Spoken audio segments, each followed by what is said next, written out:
करते हैं। Hello friend, आपके अपने यूट्यूब चैनल में आप सभी को स्वागत करते हैं पंकज स्काई कोचिंग में। अगर वीडियो अच्छा लगा तो लाइक करें और चैनल को सब्सक्राइब करें ताकि ऐसा ही वीडियो आपको मिलता रहेगा। आइए क्वेश्चन की ओर बढ़ते हैं। तो प्रश्न ऑब्जेक्टिव क्वेश्चन क्लास 10 प्रकाश का प्रवर्तन। तो प्रश्न है पहला, ऐसे पदार्थ जिनसे होकर प्रकाश आसानी से पार कर जाती है कहे जाते हैं उसको पारदर्शी पदार्थ। अगला है, प्रकाश का कोण होता है परावर्तित किरण और दर्पण सतह पर खींचे गए अभिलंब के बीच होता है। नेक्स्ट प्रश्न है, निम्नलिखित में किस दर्पण द्वारा किसी वस्तु पर वास्तविक प्रतिबिंब मिल सकता है? इसका उत्तर है अवतल दर्पण द्वारा। अगला है, निम्नलिखित में किस दर्पण द्वारा किसी वस्तु का प्रतिबिंब प्राप्त किया जा सकता है? 3 प्रकार के दर्पण द्वारा। फिर अगला है कि वस्तु से छोटा और आभासी प्रतिबिंब इनमें किस दर्पण से प्राप्त होता है? तो उत्तल दर्पण सही होगा। तो निम्नलिखित में से किसके द्वारा एक बिंदु से समांतर किरण पुंज मिल सकता है? तो इसका उत्तर है अवतल दर्पण।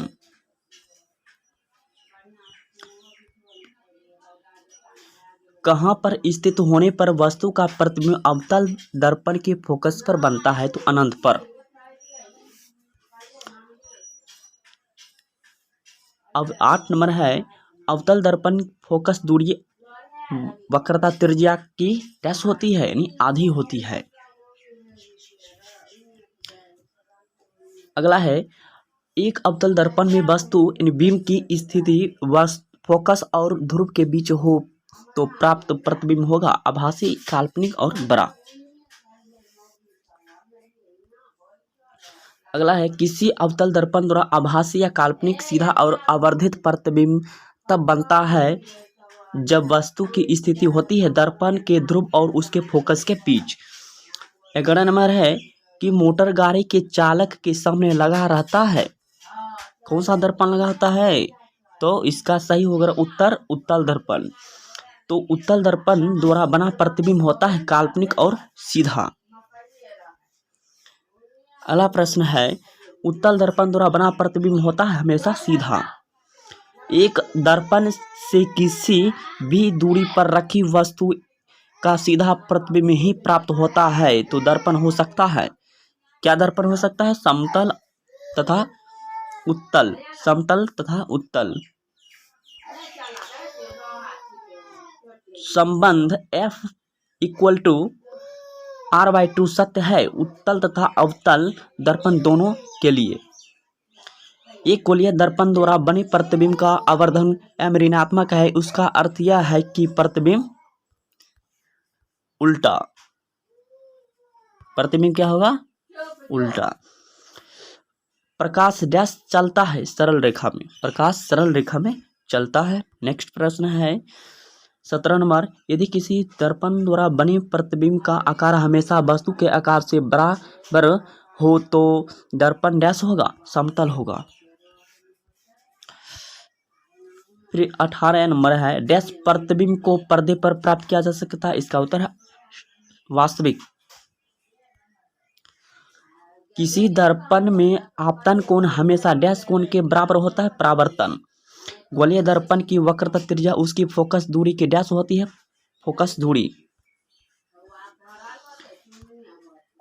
नेक्स्ट प्रश्न है, गोलीय दर्पण की वक्रता त्रिज्या उसके फोकस दूरी के डैश होती है दोगुनी। 22 नंबर है, डैश दर्पण में वास्तविक और आभासी काल्पनिक दोनों प्रकार के प्रतिबिंब बनते हैं। इसका उत्तर है अवतल दर्पण। 23 नंबर है, उत्तल दर्पण द्वारा वास्तविक के वस्तु के केवल डैश प्रतिबिंब बनते हैं आभासी। नेक्स्ट प्रश्न है 24 नंबर, जब कोई किरण दर्पण के फोकस के दिशा में आपतित होती है तो वह परावर्तन के बाद दर्पण के मुख्य अक्ष डैश निकलती है समांतर। मेरा नेक्स्ट क्वेश्चन है 25 नंबर, जब कोई किरण दर्पण के फोकस की दिशा में आपतित होती है तो वह परावर्तन के बाद दर्पण के मुख्य अक्ष डैश निकलती है, समांतर। निर्देशांक चट्टान चिन्ह निर्देशांक चिन्ह परिपाटी के अनुसार आपतित प्रकाश की दिशा में मापी गई सभी दूरियां डैश होती है, धनात्मक। 27 नंबर है, सभी दूरियां गोलीय दर्पण के डैश से मापी जाती है, ध्रुव। निर्देशांक चिन्ह परिपाटी के अनुसार अवतल दर्पण की फोकस दूरी डैश होती है, ऋणात्मक। प्रतिबिंब की ऊंचाई और वस्तु की ऊंचाई के अनुपात को डैश कहा जाता है, वह आवर्धन। 30 नंबर है, आवर्धन का धनात्मक मान डैश प्रतिबिंब इंगित करता है, आभासी या काल्पनिक। सौर ऊर्जा को संचित करने के लिए डैश दर्पण का उपयोग किया जाता है, अवतल। 32 सेंटीमीटर वक्रता त्रिज्या वाले उत्तल दर्पण की फोकस दूरी डैश सेंटीमीटर होगा, तो F बराबर RY2। तो F का मान यहाँ पर रखेंगे, तो F का मान रखेंगे 32/2, तो कट काएगा बराबर में 16 आंसर। अगला है, एक बिंदु वस्तु बिंब का वास्तविक प्रतिबिंब बन सकता है केवल एक डैश दर्पण द्वारा ही, अवतल। अगर ऐसा ही वीडियो आपको चाहिए तो प्लीज चैनल को लाइक एंड सब्सक्राइब करें और अपने दोस्तों को शेयर करें ताकि ऐसा ही वीडियो आपको